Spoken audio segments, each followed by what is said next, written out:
Welcome to this episode of the $1 Million Mastermind. I'm Larry Weidel, and before we get started, if you want to know exactly how to win again and again, go to weidelonwinning.com/webinar now to watch something I've put together for you. Now let's get going into this episode of $1 Million Mastermind.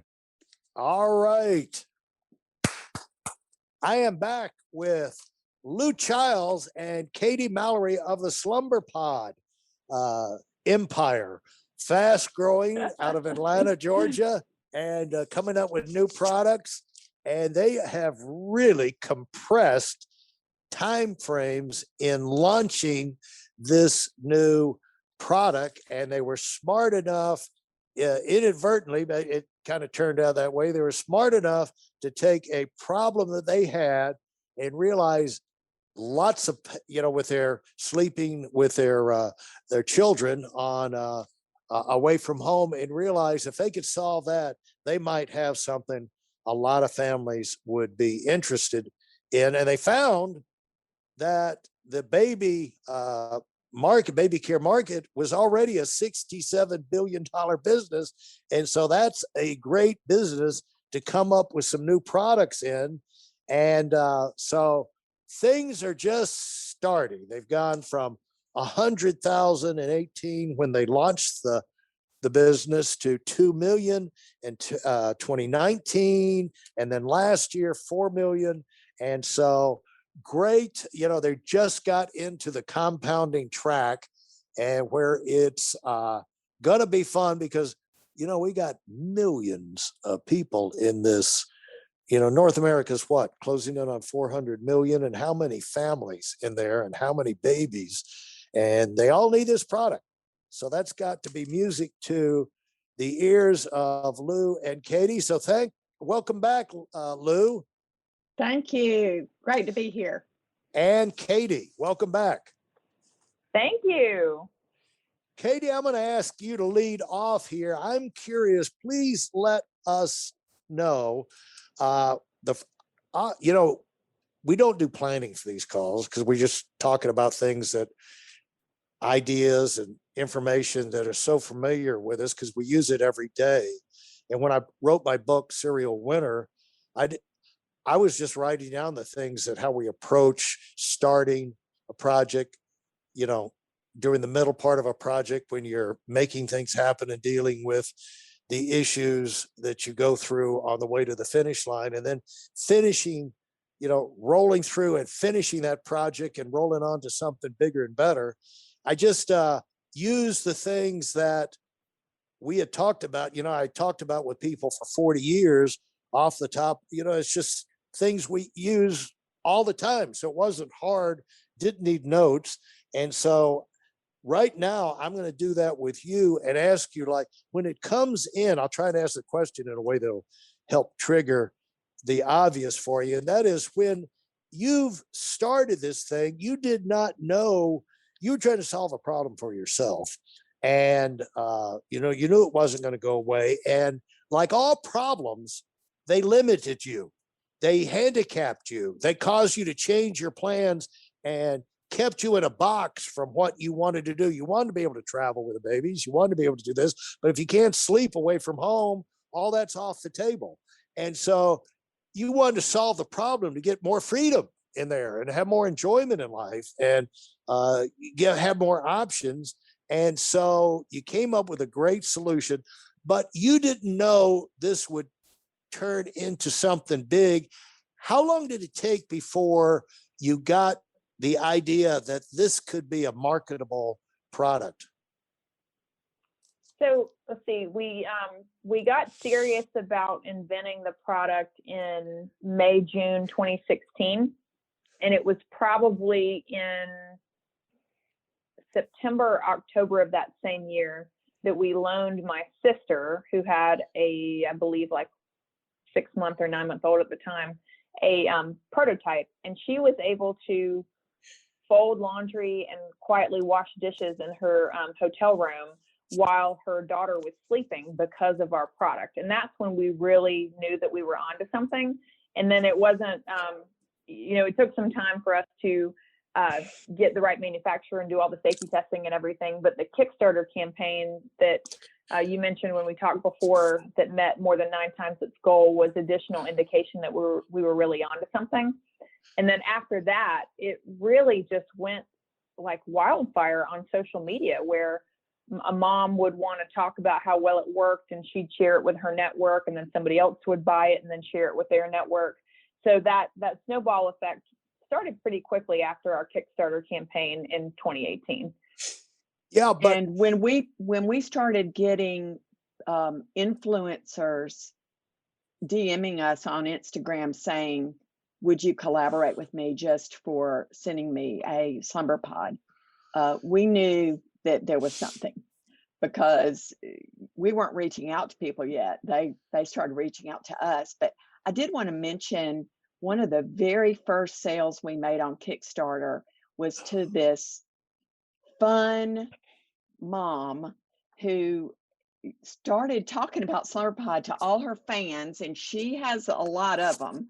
And the hurricane came through her town, and she put her baby in the middle of their house in a hallway in SlumberPod, and is doing a live thing about how they're, the electricity's out, but her baby's safe inside SlumberPod. She kept talking about us. She's an adult gymnast. She would take it to the gym and set it up for her baby to take a nap in while she was doing routines. And she is the model that we chose to meet us for Shark Tank filming. We had never met her face to face when she flew out to LA to be our model, and Oscar was on Shark Tank with us. So we had these passionate people, and now they're like family. So the cult that we talked about on earlier episodes with you, it's really a family. We love building relationships. We love getting close to our customers and our affiliates.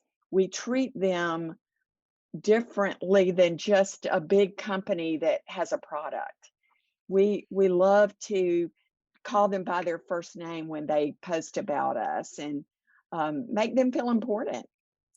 well, the thing is though, there's a thing like people say, well, how do you build confidence? I don't have confidence. Well, get out there and do something. The only way you're going to get confidence is to do something and have a positive response. That's the confidence that doesn't go away. Until that happens, you're just posing. You're acting like you're confident. But if you go out there and you do something, you create something and show it to people, it takes courage to show a new idea to people. And you take it out there and you show your deal, not knowing how they're going to respond. And then they respond in a positive way. Now you got confidence. That's how you build your confidence, step by step. But was there ever a moment? I mean, did you guys know that this is something that parents would, did you ever have of course, you guys have got babies everywhere in this family. Congratulations. I mean, you're going to have a legacy that's unbelievable. You could be like the Walmart family, Sam Walton. But what did you have a hesitancy to kind of show this to other people and to get them to try it and to see what they would think? Not after we got safety testing. So we wanted to make sure before any baby spent the night in. Now, how did you know? SlumberPod. How did you know to do safety testing? All baby products have to go through safety testing. Oh, so that's just something you had to do. Yeah, And product liability. Networking taught us a lot about that too. Okay. But we went beyond what was required. And we got CO2 rebreathing test with a major international product safety testing company called Intertech. And what they did was set up the environment. They put up a play yard or a pack and play inside SlumberPod with the mannequin that would depict I think it was a 24-pound toddler. And they did CO2 rebreathing. Now, this test, like I said, was not mandatory. In fact, it was never mentioned. But Katie and I just felt like we needed to go beyond what was expected, because this is a brand new product. I mean, nobody had before us. Somebody launched one in the UK that is it solves the same problem, but it is completely different design. It's like a skin that wraps around the play yard. Uh-huh. Even still, we wanted to make sure that it was as safe as we could find out. So we got the highest rating on the CO2 rebreathing test that they give, and it's low hazard. So we felt really good after that, that we could start giving it out to friends and family to test and get their feedback. And that's when we knew we had something special, is all the people that used it kept wanting to borrow it, or can I have one? And we knew we were onto something really special. Yeah, when you have a powerful product, everything does seem to go easier. But what you guys did that winners do, and I describe it in my book, is you don't just start, you start with a bang. And you, to me, the worst advice anybody can get is just do it, because that implies, well, I'll just do it. Just do it. No, you do it with everything you've got.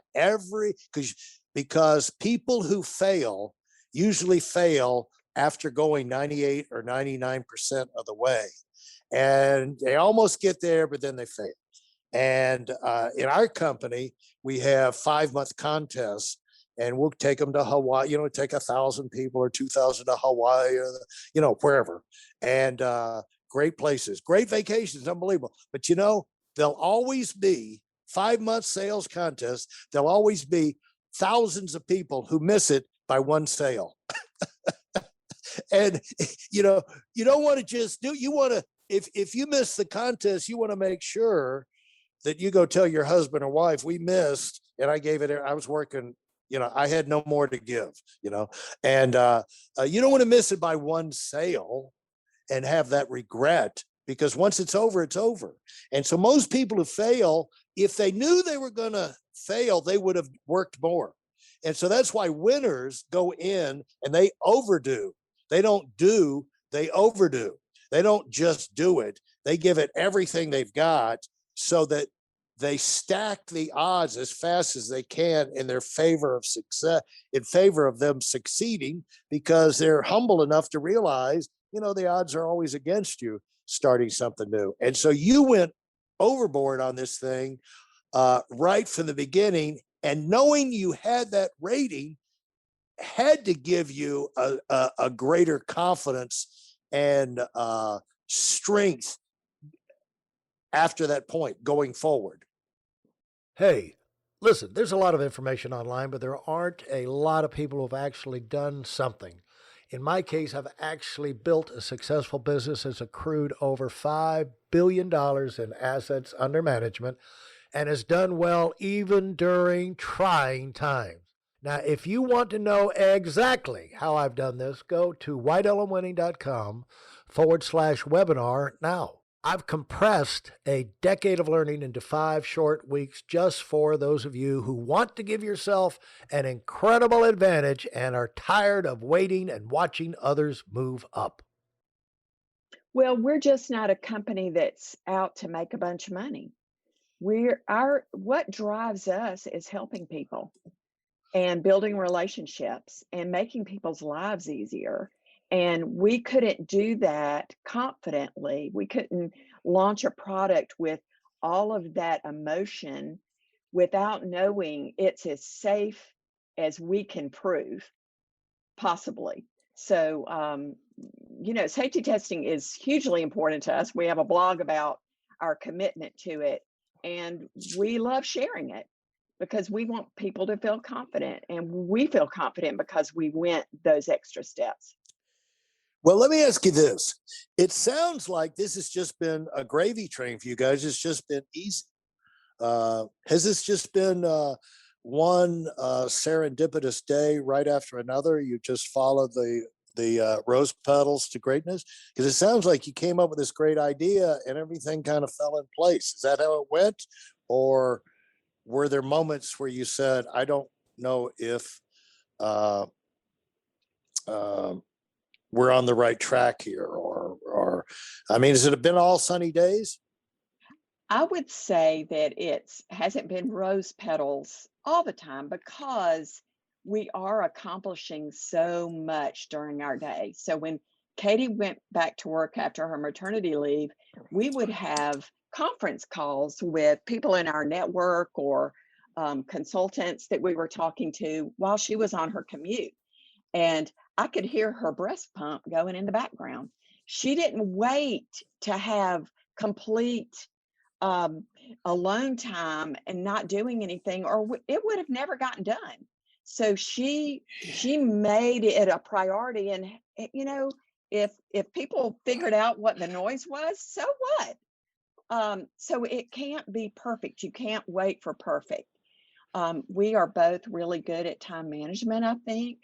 And we both have a lot of energy, and we're determined, and that's what it takes. And Well, there are long days. I mean, that certainly, some days we're tired because we're doing a lot, but we're also trying to think about, building a successful business that's going to take good care of us financially in the future. Well, success is a whale of a lot of work, but when you're getting feedback and it's going to pay off, and it's just you just don't resent it. You wish.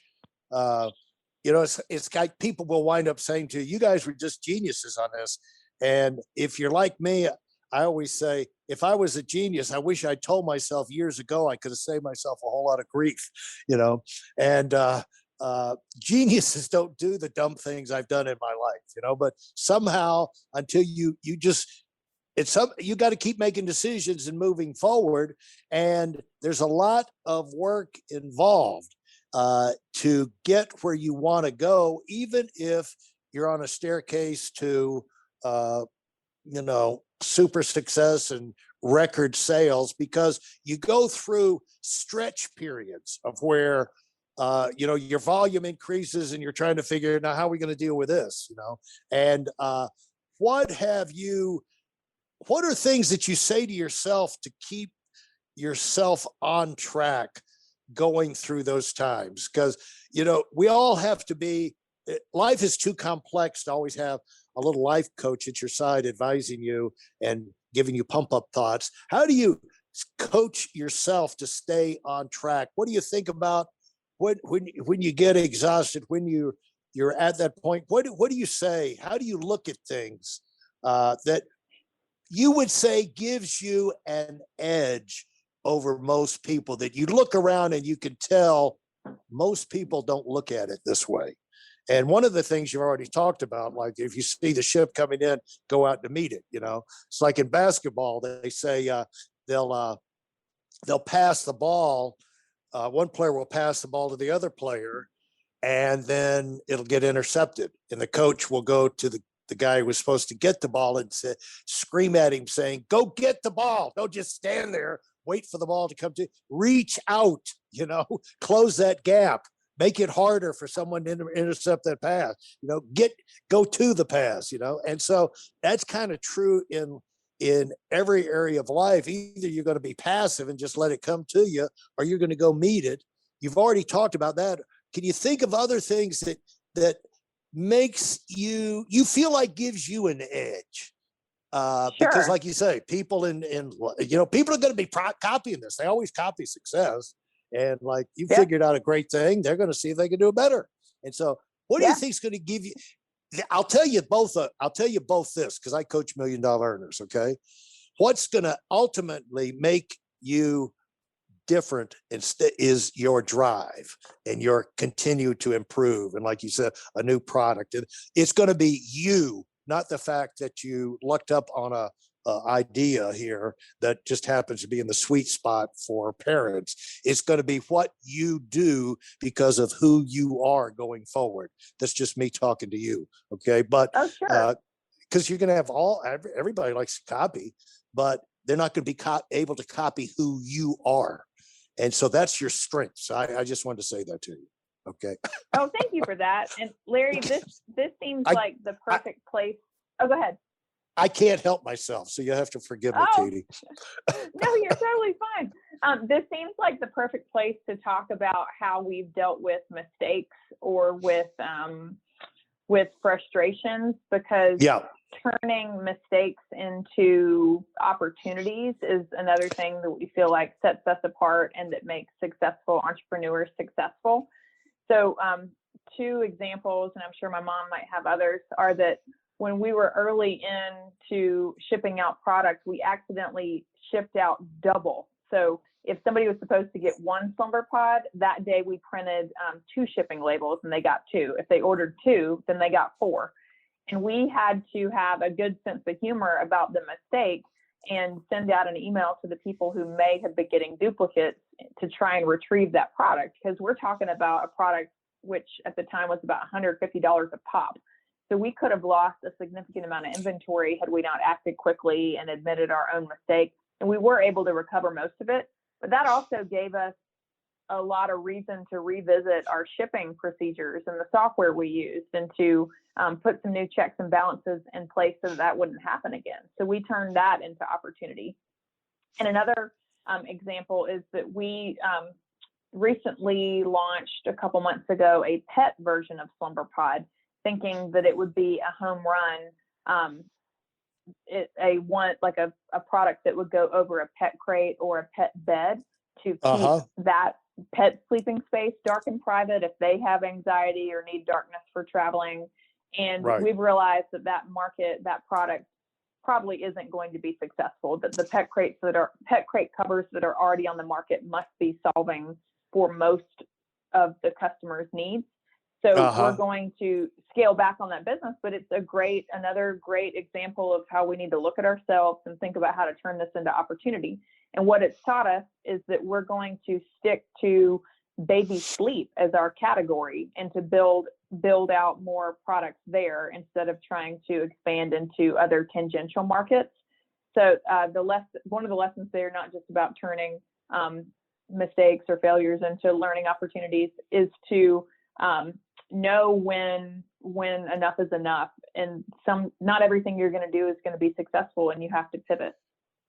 Yeah, and it's going to be successful if you get the lesson. It's like Nick Saban says, don't if you have a loss, don't lose the lesson. And That's let right. the loss teach you something. And that's what you did there, and it turned out to be a win, because you learned, like, okay, here's where we need to focus. We tried that and we got our answer. And so unbelievable. And really, what I've always told people is, like, you don't have to become perfect, but you have to improve. If because no matter how good it is, it can always be better. And it doesn't have to be perfect, but if you want to do more, it's got to be better. If you want a bigger and better organization, you got to get better. Because the leaders got to improve if you want the team to improve, and your products got to get better. But what you find, life teaches you what needs to get better next by what goes wrong. Like you said, that double ship on that thing. Well, that told you what needed to be fixed next. And that's really the evolution of businesses. You don't have to fix it all tomorrow, but we got to fix that thing now.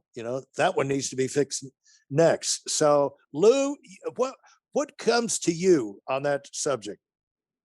It's a great question. I have always had the attitude of bloom where you're planted. So growing up, my dad died when I was 3. My mother had 5 children to raise. I was the youngest. We didn't get a lot of attention, and we didn't have a lot of extra money, and times were hard.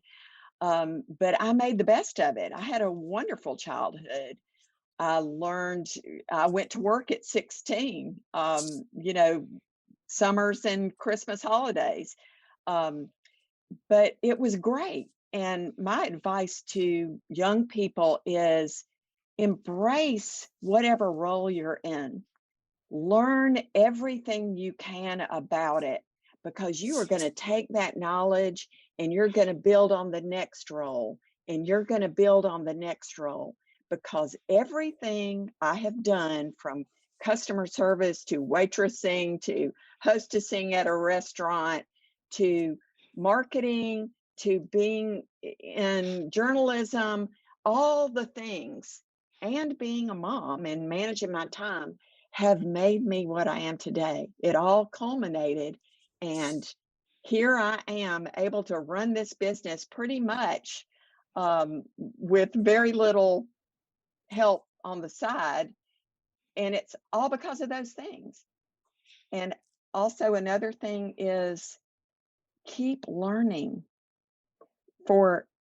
I'll be 64 in September, and I'm just as techie as almost all my children. So I am not is that afraid. right? Absolutely. No, I Wow. am techier than Katie, and she will admit it.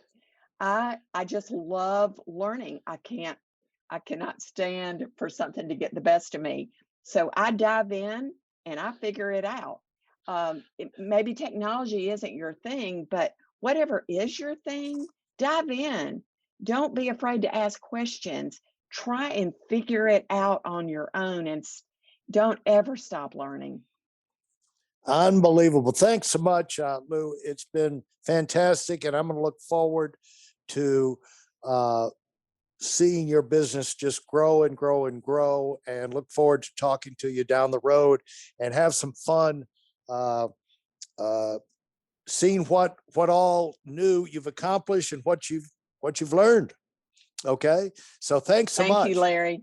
If you enjoyed what you've heard and are dead serious about finding out for yourself exactly how this works in the real world, I've taken the most valuable business lessons I've learned over 40 years and put them into something for you to watch. Go to whiteelementary.com/webinar now in order to move up as fast as possible. I'm Larry Weidel, and I run the $1 Million Mastermind. Go, go, go.